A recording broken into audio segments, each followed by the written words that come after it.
Al-Fatihah. Bismillahirrahmanirrahim. Bahtul Masail Senin 4 Ramadan 1441 Hijriah 27 April 2020 Masehi. Masalah zakat fitrah dengan uang seharga 2,5 kg beras. Pertanyaan: apakah sudah mencukupi seseorang membayar zakat fitrah dengan uang seharga 2,5 kg beras?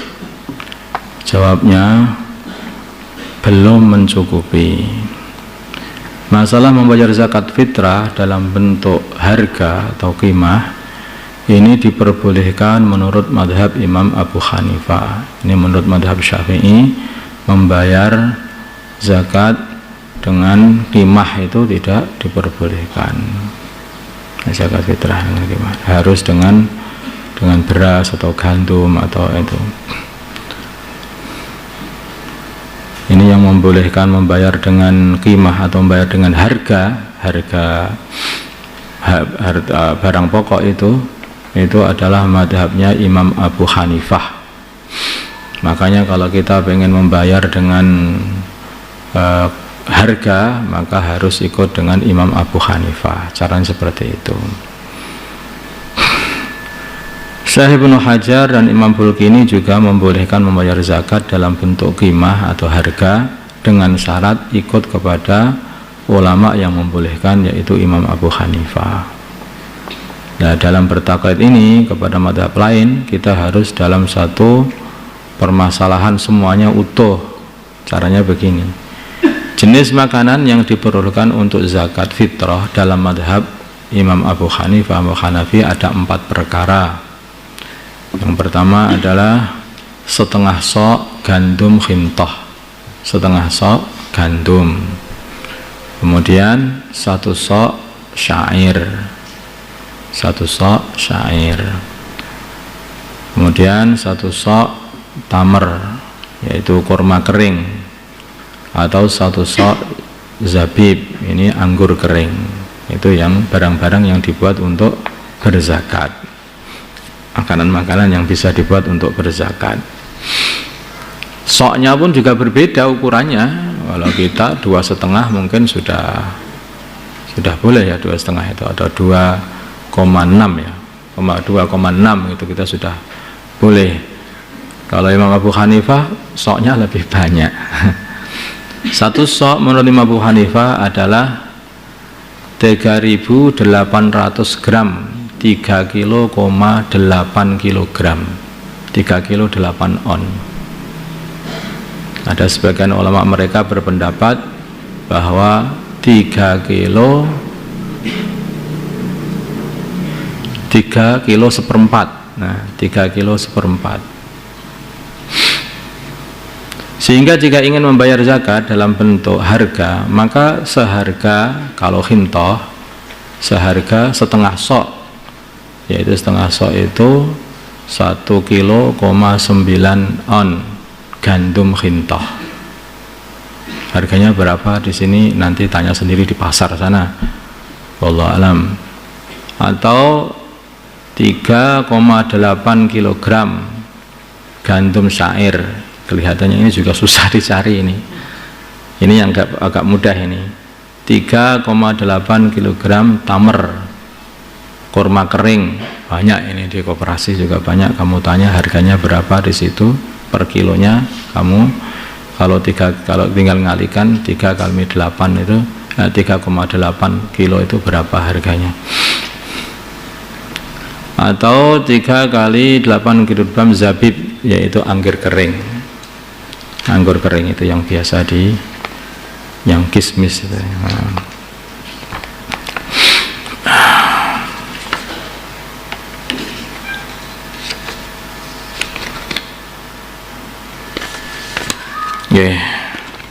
Jadi kalau pengen bayar pakai qimah, ya lebih mahal harganya sebetulnya daripada bayar hanya dengan beras, yaitu 2,6 kilo, itu 2,6 kilo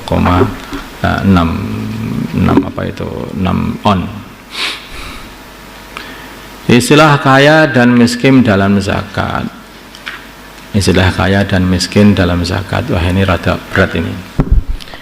Bagaimana definisi kaya dan miskin dalam bab zakat? Jawab, kaya itu ada dua macam, yaitu dikatakan kaya dikarenakan punya pekerjaan, yaitu orang yang mempunyai pekerjaan dan penghasilan yang cukup untuk memenuhi kebutuhan atau keperluan harian dia dan keluarganya, meskipun dia tidak mempunyai harta simpanan sama sekali, tapi pekerjaannya sudah cukup. Mungkin dia itu sehari menghabiskan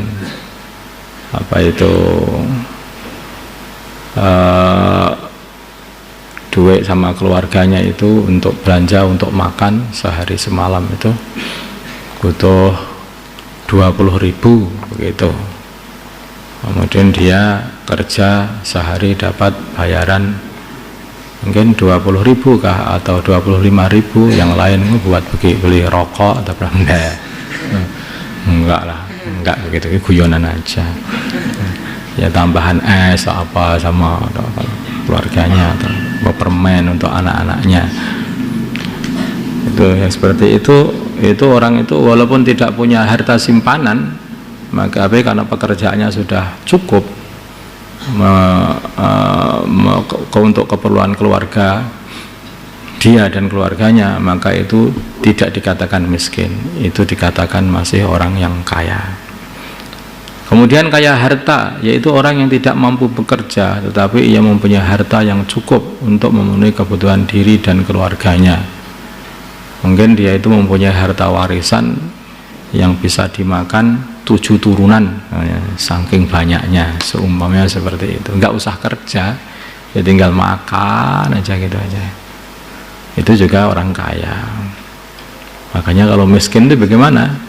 Kalau begitu, miskin adalah orang yang tidak mempunyai harta simpanan atau tidak punya pekerjaan yang layak untuk memenuhi kebutuhan diri dalam keluarganya.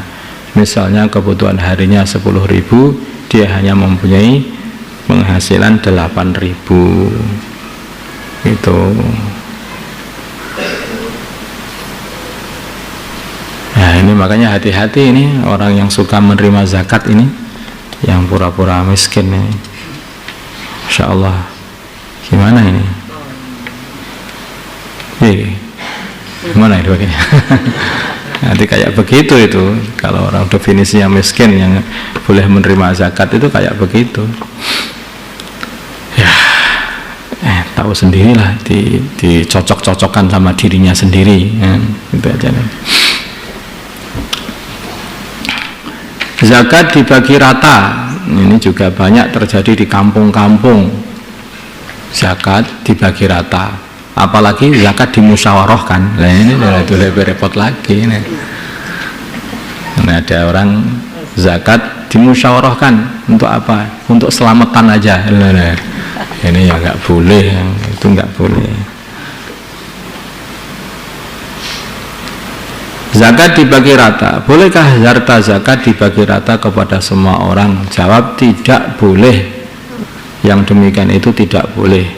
Karena harta zakat hanya boleh diberikan kepada golongan 8 golongan, yaitu fakir, miskin, mu'allaf, amil, budak mukatab, gharim, fisabilillah, orang yang berperang. Maksudnya fisabilillah bukan orang khurud. Bukan, fisabilillah itu orang yang perang, orang musyahidin. Terus ibnu sabil, orang yang dalam perjalanan.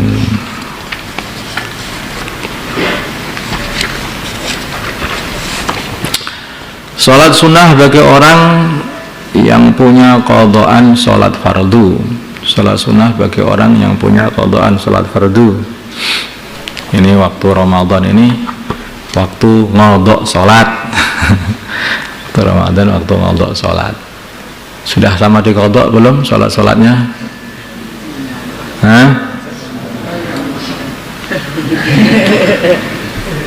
Sudah belum? semuanya punya qadhaan ternyata. Harus diqadha salatnya itu, karena diantaranya taubatnya orang meninggalkan sholat itu dengan mengqadha. Kalau orang ngaku aku sudah tobat nggak mau meninggalkan sholat tapi nggak mau mengqadhanya juga, ini belum tobat itu. Tobatnya orang ngambil barang orang lain mengembalikan, tobatnya orang ngerasani orang lain minta halal, tobatnya orang meninggalkan sholat ya mengqadha ya. Karena dia telah hutang kepada Allah. Bagaimana hukum mengerjakan sholat sunnah bagi orang yang mempunyai qadhaan sholat fardu? Jadi orang masih punya qadha sholat fardu tetapi dia mengerjakan sholat sunnah. Masalah ini diperinci. Jika ia meninggalkan sholat fardunya dulunya itu karena ada uzur syar'i. Contohnya ya, karena dulunya itu pernah sakit sehingga meninggalkan sholat, tidak bisa mengerjakan sholat sehingga terpaksa meninggalkan sholat, itu namanya uzur syar'i. Atau dulu, ini yang banyak itu wanita sebetulnya. Kalau laki-laki itu jarang sekali ada uzur. Wanita yang karena apa itu, kan ada kan enggak puasa lupa ya, bukan wanita. Ada lagi orang katanya uzurnya itu apa itu, orang tanah nggak ada apa itu waktu untuk sholat. Lah kenapa waktunya? Lah saya kerja terus-terusan loh Pak. Saya katakan ini bukan uzur yang seperti ini bukan uzur syar'i. Kamu kerja untuk cari dunia tapi meninggalkan akhirat. Itu bukan uzur yang seperti itu. Sudah 10 tahun bekerja seperti itu, 10 tahun juga telah meninggalkan sholat. Nah, sama tukang pabriknya itu nggak boleh loh saya itu sholat. Tukang pabrik melarang sholat, Gusti Allah menyuruh sholat, lebih taat tukang pabrik. Coba, gitu ya. Jadi ini banyak dibuat alasan yang seperti ini. Ya kalau itu kamu tidak bisa situ ya cari pekerjaan yang lain kan yang kamu bisa mengamalkan agama.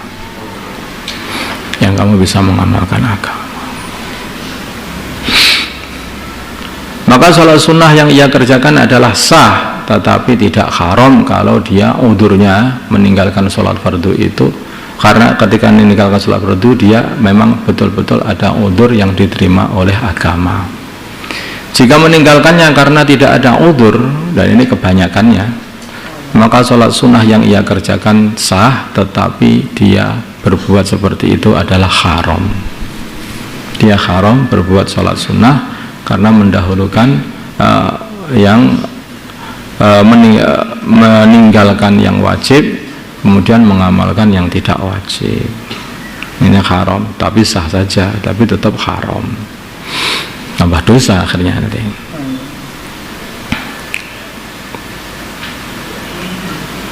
Yang kebanyakan orang itu meninggalkan sholat itu ya karena tidak ada udzur ini, karena anak muda yang masih pengen keluyuran itu juga meninggalkan sholat, atau mungkin pebisnis yang pakai sergap-sergapnya cari dunia meninggalkan sholat, karena macam-macam lah. Ini kebanyakan manusia ya ini meninggalkan sholat yaitu tidak ada uzur.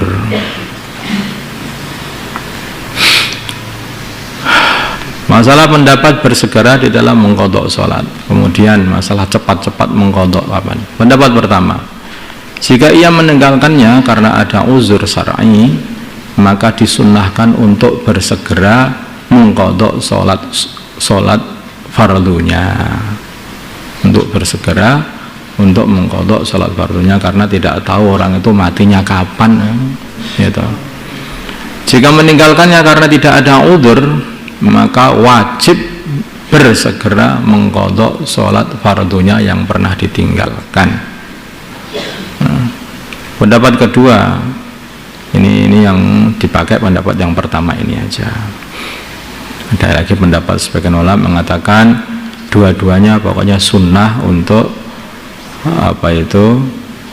mengerjakan sunnah untuk dikerjakan. Maksudnya hukumnya bersegera adalah sunnah, baik ada udzur ataupun tanpa udzur. Ada pendapat lain yang mengatakan bahwa dua-duanya adalah wajib untuk bersegera dikerjakan, baik ada udzur ataupun tanpa udzur. Nah, semua fatwa-fatwa begini ini beda-beda. Kenapa beda-beda? Karena muftinya beda-beda. Kenapa beda-beda? Ada lagi yang muftinya tawakut sekali sama Gusti Allah mungkin, sehingga harus bersegera, nanti kalau cepat-cepat mati bagaimana itu, makanya wajib bersegera. Terus mufti yang mengatakan nggak apa-apa, nggak bersegera, sunnah saja, nggak masalah. Ini mungkin muftinya dulu itu ini Gusti Allah itu mulai nggak apa-apa. Ya, orang itu kadang-kadang yang dibuka dhauknya itu ya tergantung bukanya Allah di hatinya. Ketika ada rasa khauf yang luar biasa, maka tidak bisa menahan untuk dengan cepat bersegera menyelesaikan kewajiban-kewajibannya. Tapi orang itu dalam kondisi seperti ini yang baiknya yang ditampaknya itu khauf. Kalau orang itu merasa baru bermaksiat, yaitu meninggalkan sholat, itu khaufnya itu yang didahulukan, bukan nggak apa-apa, Gustiullah At-Tawwabur Rahim. Yang seperti ini harus ditempeleng kepalanya. Jadi nggak boleh seperti itu. Kalau orang itu dalam bermaksiat itu harus dirasakan rasa khauf, sehingga dia itu hendang cepat-cepat ditaubati. Kalau orang itu aja itu ketika taat saja itu mesti ada dirasakan ini diterima atau tidak amal saya, diterima atau tidak.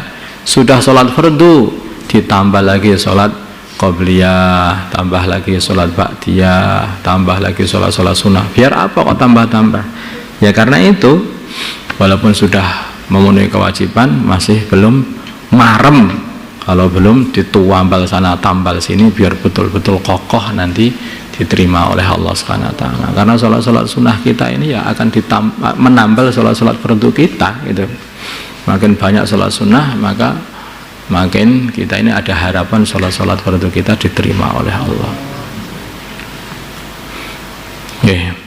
Astaghfirullah, astaghfirullah, astaghfirullah, astaghfirullah, astaghfirullah, astaghfirullah, astaghfirullah, astaghfirullah, astaghfirullah, astaghfirullah, astaghfirullah, astaghfirullah, astaghfirullah, astaghfirullah li wa lil mu'minina wal mu'minat. Astaghfirullah li wa lil mu'minina wal mu'minat. Astaghfirullah li wa lil mu'minina wal mu'minat. Astaghfirullah li wa lil mu'minina wal mu'minat.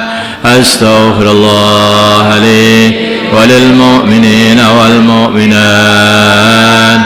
Astaghfirullah li wa lil mu'minina wal mu'minat. Astaghfirullah li wa lil mu'minina wal mu'minat. Allahumma salli salatan kamilah wa sallim salaman tamman ala sayyidina Muhammadin alladhi tanhallu bil 'aqd wa tanfaraju bil qur'an taqda bil hawaid tunal bil raghaib wa husnul khawatim wa istasal ghamam wa ajil karim ala alihi wa sahbihi fi kulli lamhatin wa nafasin fi adadi kulli ma'lumin lak. Allahumma salli salatan wa sallim salaman tamman ala sayyidina Muhammadin alladhi tanhallu bil 'aqd wa tanfaraju bil qur'an taqda bil hawaid tunal bil raghaib wa husnul khawatim wa istasal ghamam wa ajil karim ala alihi wa sahbihi fi kulli lamhatin wa nafasin. Allahumma salli salatan kamilah وسلم سلاما تاما على سيدنا محمد الذي تنحل بالعقد وتنفرج بالقرى وتقضى بالحوادث ونال بالرغائب وحسن الخواتم واستسقى الغمام وجه الكريم على آله وصحبه في كل لحظة.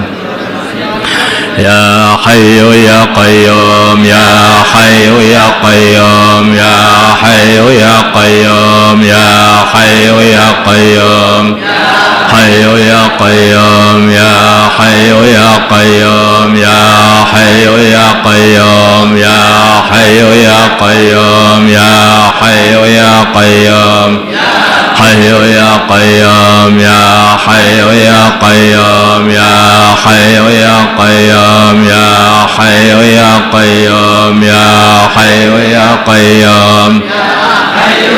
قيوم يا حي يا قيوم يا حي يا قيوم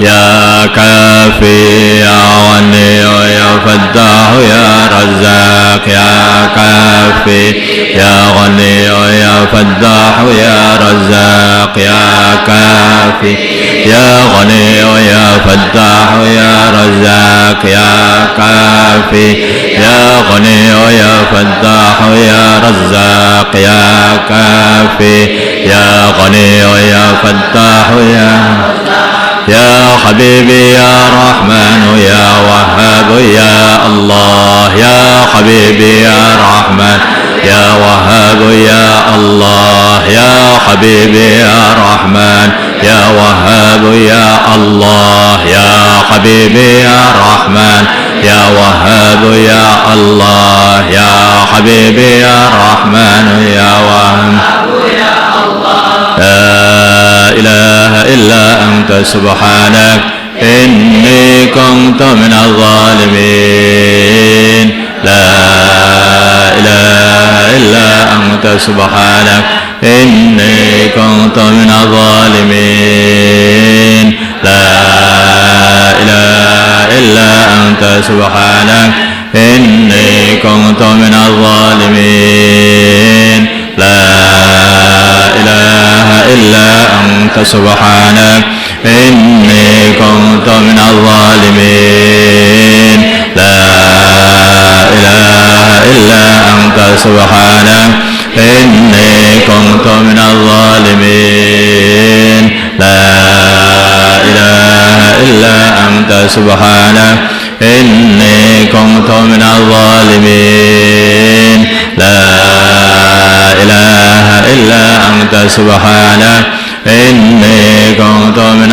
الظالمين لا إله إلا أنت سبحانك إني كنت من الظالمين لا إله إلا أنت سبحانك إني كنت من الظالمين لا إله إلا أنت سبحانك إني كنت من الظالمين لا إله إلا أنت سبحانك إني كنت من الظالمين لا إله إلا أنت سبحانك إني كنت من الظالمين لا إله إلا أنت سبحانك إني كنت من الظالمين لا إله إلا أنت سبحانك إني كنت من الظالمين لا إله إلا أنت سبحانك إني كنت من الظالمين لا إله إلا أنت سبحانك إني كنت من الظالمين لا إله إلا أنت سبحانك إني كنت من الظالمين لا إله إلا أنت سبحانك إني كنت من الظالمين لا إله إلا أنت سبحانك إني كنت من الظالمين لا إله إلا أنت سبحانك إني كنت من الظالمين لا إله إلا أنت سبحانك إني كنت من الظالمين لا إله سبحانك إني كنت من سبحان الله بحمده سبحان الله العظيم سبحان الله بحمده سبحان الله سبحان الله وبحمده سبحان الله سبحان الله بحمده سبحان الله العظيم سبحان الله وبحمده سبحان الله العظيم سبحان الله وبحمده سبحان العظيم استغفر الله سبحان الله وبحمده سبحان الله العظيم استغفر الله سبحان الله وبحمده سبحان الله العظيم استغفر الله سبحان الله وبحمده سبحان الله العظيم استغفر الله سبحان الله وبحمده سبحان الله العظيم استغفر الله سبحان الله وبحمده سبحان الله استغفر الله. اللهم صل وسلم وبارك وترحم وتحنن على سيدنا محمد وعلى آل سيدنا محمد كما صليت وسلمت وباركت وترحمت وحننت على سيدنا إبراهيم وعلى آل سيدنا إبراهيم في العالمين إنك حميد مجيد. اللهم لك الحمد كله ولك الملك كله وبيدك الخير كله وإليك يرجو الأمر كله سره وعلانيته. اغفر لنا ما مضى من ذنوبنا وعصمنا فيما بقي من عمرنا وارزقنا أعمالا طاهرة زاكية ترضى بها عنا وتب علينا إنك أنت التواب الرحيم وتب علينا إنك أنت التواب الرحيم. اللهم ارحم أمة سيدنا محمد. اللهم اغفر لأمة سيدنا محمد. اللهم أصلح أمة سيدنا محمد. اللهم ألف بين قلوب أمة سيدنا محمد. اللهم انصر أمة سيدنا محمد. اللهم عز فيهم سلطانا نصيرا. اللهم اهدنا واهد أمراءنا وزعماءنا وعلماءنا وعوام المسلمين أجمعين واجعلنا سببا لمن اهتدى. اللهم ردنا ورد المسلمين جميعا إلى دينهم ردا جميلا. اللهم اجعل المسلمين متآلفين متناصرين متحابين منصورين مقبولين على أحياء دينك القويم واجعلهم يدا واحدة على الكافرين. اللهم سلمنا وسلم المسلمين من مضلات الفتن. اللهم سلمنا وسلم المسلمين من مضلات الفتن. سلمنا وإياهم من الفتن والحن والمحن. اللهم ربنا زدنا ولا تنقصنا وأكرمنا ولا تهنا واسترنا ولا تفضحنا وآثرنا ولا تؤثر علينا وامكرنا ولا تمكر علينا وكن لنا ولا تكن علينا. لك ربي وحببنا وفي أنفسنا لك ربي فدللنا وفي أعين الناس فعظمنا ومن سيء الأخلاق جنبنا وإلى صالح الأعمال فوافقنا وعلى الأعداء أعدائك أعداء الإسلام فانصرنا. حسبنا الله لما أهمنا حسبنا الله لمن عادانا حسبنا الله لمن مقر بنا حسبنا الله لما همنا حسبنا الله لمن عادانا حسبنا الله لمن مكر بنا حسبنا الله لمن مكر بنا حسبنا الله لمن خدعنا حسبنا الله من جميع خلقه حسبنا الله من جميع خلقه حسبنا الله ونعم الوكيل. لا حول ولا قوة إلا بالله العلي العظيم. اللهم أعز الإسلام والمسلمين وأذل الشرك والمشركين ودمر أعداء الدين. اللهم انصر المجاهدين في سبيلك في كل مكان. اللهم انصر داعين إليك في كل مكان. انصر المسلمين المستضعفين في كل مكان. اللهم انصرهم نصرا عزيزا. اللهم انصرهم نصرا عزيزا وافتح لهم فتحا قريبا مبينا. اللهم أيدهم بتأييد من عندك. اللهم اجعل لهم من كل ضيق فرجا. اللهم احفظهم من بين أيديهم ومن خلفهم وعن أيمانهم وعن شمائلهم ومن فوقهم ومن تحت أرجلهم ونعيدهم بك من أن يغتالوا من تحتهم. اللهم عليك بأعدائهم. اللهم عليك بأعدائهم. اللهم قاتل اليهود والنصارى وأعوانهم من الكفرة والفسقة والزنادقة والمنافقين والملحدين الذين يصدون عن سبيلك ويقاتلون أولياءك ويخربون بيوتك وبيوت المسلمين وينشرون الفواحش في مشارق الأرض ومغاربها. اللهم عليك بهم. اللهم زلزل أقدامهم. اللهم شتت شملهم. اللهم فرق جمعهم. اللهم أقلل عددهم. اللهم فل حدهم، اللهم اجعل دائرة عليهم، اللهم أنزل عليهم عذابك الذي لا ترده عن القوم المجرمين، اللهم اجعل تدبيرهم تدميرهم، اللهم اجعل تدبيرهم تدميرهم، اللهم اجعلهم عبرة للمعتبرين، اللهم لا تمكن الأعداء فينا ولا تسلطهم علينا بذنوبنا. اللهم إنا نعوذ بك من الهم والحزن، ونعوذ بك من العجز والكسل، ونعوذ بك من الجبن والبخل، ونعوذ بك من عدل الداء ومن شماتة الأعداء، ونعوذ بك من الجنون، ونعوذ بك من الجذام، ونعوذ بك من سيء الأسقام، ونعوذ بك من غلبة الدين وقهر الرجال. أنت المستعان، عليك البلاغ، لا حول ولا قوة إلا بالله العلي العظيم. اللهم إنا نسألك من خير ما سألك منه عبدك ورسولك ونبيك محمد صلى الله عليه وسلم، ونعوذ بك من شر ما استعاذك منه عبدك ورسولك ونبيك محمد صلى الله عليه وسلم. ربنا آتنا في الدنيا حسنة وفي الآخرة حسنة وقنا عذاب النار. وصلى الله على سيدنا محمد النبي الأمي وعلى آله وصحبه وسلم. الحمد لله رب العالمين. الفاتحة.